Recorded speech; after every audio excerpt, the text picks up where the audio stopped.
Voice of Wanderer Podcast.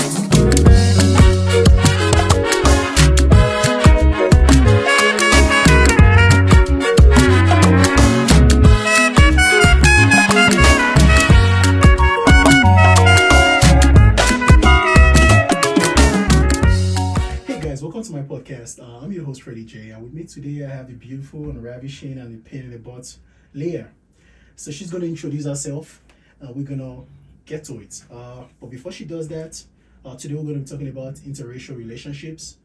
For those who don't understand what that means, it just means dating outside your race. If you're a black man, dating someone who's Mexican or someone who's white, as the case may be. And fortunately for us, she's white and I'm a black man. So we're going to do a deep dive into this. So Leah, tell us about you. So when I ask, tell us about you, our viewers and our listeners out there, they want to hear like the you that people don't know. So let's get to it. Thanks for having me, Freddie J. I appreciate you. You're welcome. My name's Leah. I grew up in Boise, Idaho. Moved to Seattle, Washington. Graduated high school there. Oh my gosh, you went to high school. Nice. Thanks. Thank you. I am currently going to college for my bachelor's in science for forensic science. Almost done with that. And I've been in the service for almost 12 years now. So that's where we're at. That's pretty nice though. So you mentioned you're from Idaho. So Boise, Idaho, you said? Mm-hmm. Famous potatoes. Nice. You gotta love Idaho. You said you're in the service. What branch? Like service, police department, military, like... I'm in the military. I'm in the Navy. You're in the Department of the Navy? Yes. How nice. What do you do in the Navy? Currently, I am a career counselor. Okay. So helping people throughout their careers or getting their careers started in the Navy. That's nice though. I'm glad I didn't meet you a couple of years ago, or else I'll be in the Navy too, so... Alright, so Leah, like I mentioned already, we're talking about interracial relationships today, dating outside your race. Do you want to tell us about your experience with that? How do you date outside your race? If yes, how did that start? We're trying to keep it uncut, and I'm excited to hear it all. Let's go. I do primarily date outside of my race. Okay. I have kind of dabbled in a little bit of dating within my race, but for the most part, I do date outside of my race. It started about, I'd say, 12 years ago, maybe 11. When I first joined the Navy, as I said, I grew up in Boise. So growing up in Boise, you don't see I think it's more diverse now since I left, a decade ago, but growing up there, it wasn't very diverse. It's primarily those of us that are white, Caucasian. But so with that being said, joining the military, joining the Navy, I think that opened my horizons, broadened my horizons to different races. And that's kind of where it started, was in the Navy. I was actually dating a white man at one point in time. Okay, it's getting better. And he pushed my buttons. We got into an argument. It was some stupid argument over something. I don't know. I don't even remember what the argument was, but we had gotten into the argument, and then I happened to be at work that day, and one of the guys that I worked with approached me. He was a black man. Wait a minute though. Are we heading? You want to tell me that you cheated on your white boyfriend? Is that where we're heading at right now? Yes. Yeah. If you let me get there, I think okay. I think we'll get to that. But yeah. So I was approached by a black man on the ship. I was doing my daily duties of like cleaning up, and he approached me and he was like, "Hey, would you mind doing me a favor?" And I was like, "Yeah, sure. What's up, man?" And he was like, "Well, I need you to find me a snow bunny." And I was like, "What? A snow bunny? Like, why do you want a rodent? Like, the white bunnies with the red beady eyes?" And he was like, what And I was like, a rodent, that's a rodent. And the guys that were also working like in the hallway that were around, they were all 3 black men as well. And so they all kind of like tried to stop me, and they were like, sweetheart, just stop talking. And I was like, why? This man wants a rodent. Like, what do you mean stop talking? He's the one talking about a rodent. And they were like, no, just stop. Like, stop. And so he looked at me and he was like, no, I want you to find me a girl that looks like you, that likes guys like me. And I was like, what, short, blonde? You want a short blonde? And he was like, oh my God, you're really just not grasping. I need you. And he kind of like picked up my hand and like went like this and pointed at my skin. To find a girl that looks like you, that likes guys like me, and pointed at his skin. And I was like, oh, okay. Well, I don't really know anybody like that, but you know, if I find someone, sure, like I'll let you know. And like I said, my boyfriend and I were fighting at the time, so the fight kind of drug on into the next day. And the next day, I remember driving home from work and being like, I really don't want to go home right now. This man has pissed me off. I'm irritated. And so I texted the guy from the ship, and I was like, hey, I think I found you a snow bunny. And he was like, oh yeah, who? And you know me, I pulled out my phone and just took a quick little selfie and sent it his way. Nice. And that was where my adventure of interracial relationships started. So that was the beginning, huh? So did you guys end up dating? Actually, no. We never dated. It was just a kind of we participated in adult things, you know. How old were you at that time? I was 18, 19. Very nice. How did your boyfriend at the time, how did he take it? He was very racist.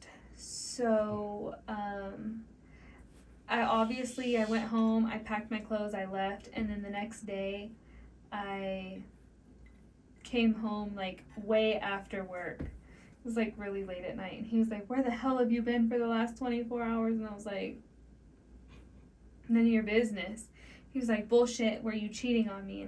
And me being me, and my attitude, I was like, you know what? Yes, I fucking was. And he was like, with who? I was like, a black man. And that's when all hell broke loose. So pretty much it was it was out of spite. You did it out of spite? Because it seems like you wanted to piss him off. I mean, I don't know if it was like, part of it was out of spite to piss him off because he had pissed me off so bad, but I think a lot of it too was also curiosity of like, you know, people always say that a black man's better in bed, but I wouldn't know. I grew up in Idaho, like never had the chance. Why not? So how was your experience though? How was your first time? Was it worth it? Was it something, I mean, clearly you stayed, you never went back, so. I was going to say, Freddie J, that's a stupid question if I haven't gone back. Did you go back? I went back, yes, I have gone back. I think I've dabbled in it maybe 2 times. I've dated a white man once. That was the only time that we dated, and I was in a relationship with a white man since. And then I've had sex with a white man too. I don't know. There's just something that's not the same. Let's talk more about that though. Let's go in depth. What's not the same? I'm just curious. I mean, there's a lot that's not the same. Obviously, I mean, okay, most black men do have larger. They're well endowed. Okay. Whereas most white men really aren't.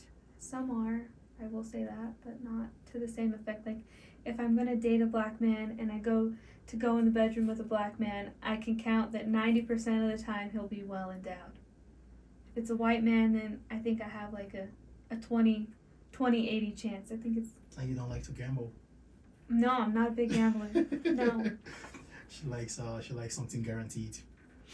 Got it. So so how do you handle like public stereotypical looks and stuff like that? You know, like going into the grocery store with someone who's outside your race and everyone is staring at you. I'm sure you've had that before.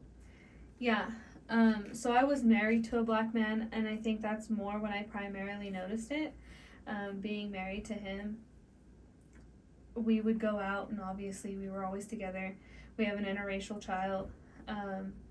And you would notice that, and I wouldn't say more so from other black men. I mean, I think they were more like a high five, like, yeah, get it, man, you know? But black women, it's I wouldn't say constant, but a very good amount of the time, they'll give you dirty looks, they'll look you up and down. Just black women, or in general, just other races? I think it's more black women than it is anything. I mean, I never really noticed it from like Hispanic women or anything, but it's almost like when, like I said, it's not every black woman, but for the most part, if I'm getting looks when I'm in an interracial relationship, I think it is more so black women. And it's almost like they're looking at me like I stole their man, even though... I mean, you kind of did. I don't know how you can say that I did, though. Because this man is with me. And especially when I was married, I had the wedding ring on. Like, that's my husband. So how did I steal your man? This is my husband. You don't even know him. But, I mean, to each their own, I guess. But to them, it was like I stole their man. So if the roles were reversed, let's say you see a white man with a black chick, with a black lady, like, what was going to go through your mind? Like, how would you feel? I mean, I don't think that it bothers me as much, or I don't feel like I have any feeling towards it, honestly. But I think that that's because I am okay with interracial relationships. I like to be in an interracial relationship. So to me, it's like I don't even look twice at it. But I feel like it's more so people who don't agree with interracial relationships that they see it and they're like, no, that's wrong. So how did you hear about the whole belief, or, about black men being more endowed and all that stuff? Was it through the internet? Is it through friends in high school? Like, how did that come about? Was it like conversation between you and your friends? You guys laughed about it, Like, how did you come about that? No, I think it was more so mentioned since I had been in the Navy. Oh, okay. Because again, like in Idaho, I don't think any of us really were experienced in the realm of interracial relationships in that aspect. I mean, maybe Hispanic and white, it would be like the most that you would see for interracial relationships. But not really black and white. Okay. So I think it was more so in the Navy that it was kind of mentioned or said. I guess Idaho is the place to go, for black males looking for snow bunnies like her.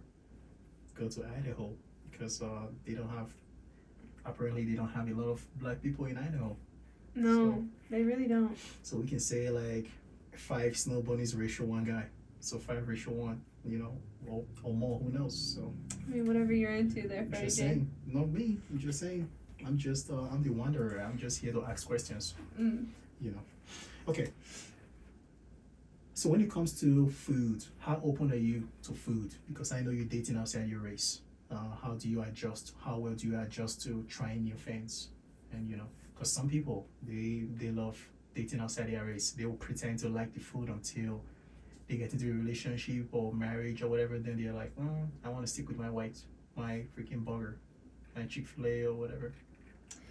Well, one, I'm not really picky at all. So, I mean, I'm willing to try anything, anywhere. I mean, that's something that I love to do, is travel and, like, learn different cultures. So when it comes to food, I mean, even, like I said, my ex-husband was black, but he's Jamaican. So he taught me how to make, like curry chicken, oxtail, all that stuff. So I know how to make it.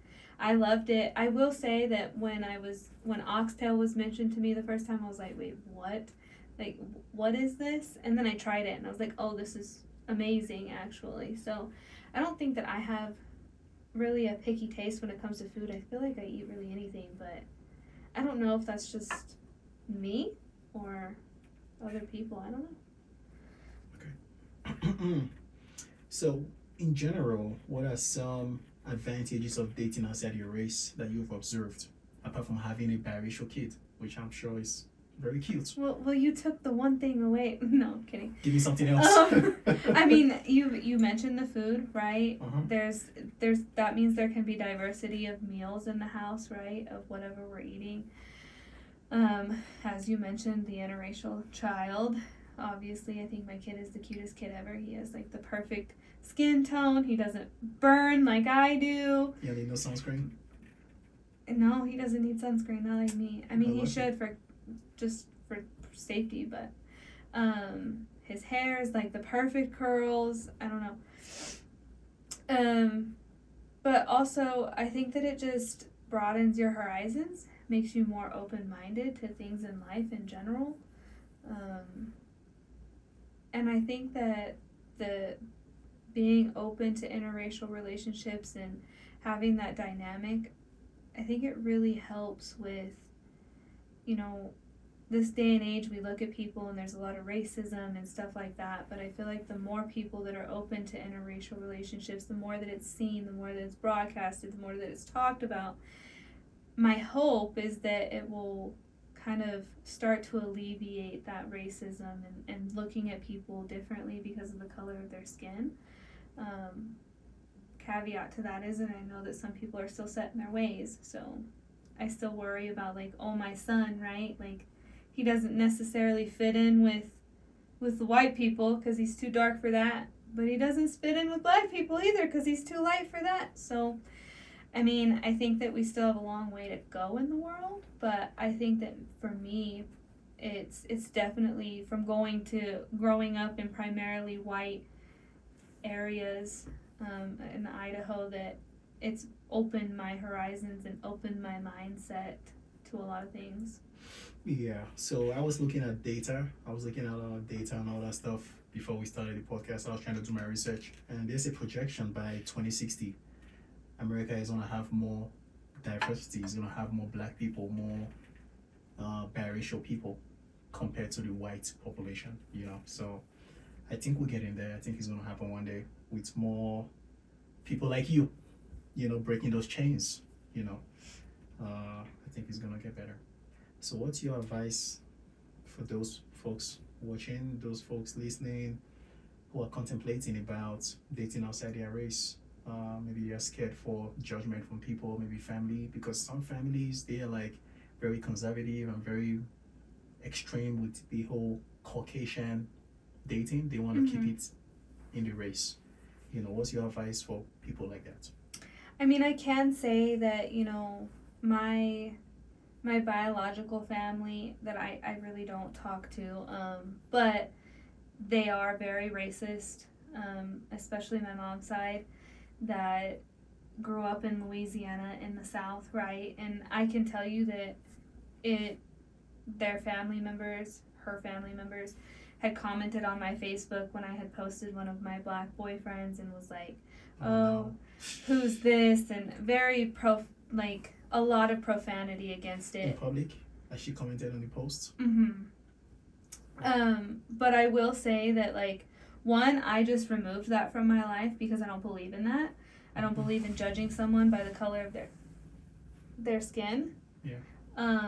I don't believe in judging someone for anything other than who they are as a person.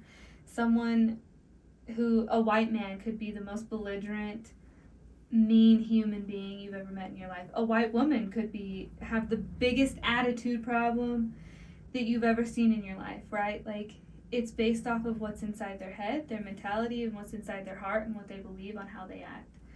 So I guess my biggest advice is don't judge someone. Just like, you know, if you're going to pick a book in the library, like everyone says, don't judge a book by its cover. So don't judge someone by the color of their skin. Get to know them as a human being. And don't be afraid to love who you want to love based off of what you've gotten to know about them. That's so sweet. I melted my heart. So, but anyways, we're gonna draw the curtain today. I'm sure our viewers are gonna have a lot of questions for us, so we may be back to the studio to answer questions. Who knows? But it's been nice to have you in the studio. Thanks for watching. Like, subscribe, comment, and we'll go from there. For now, bye for now.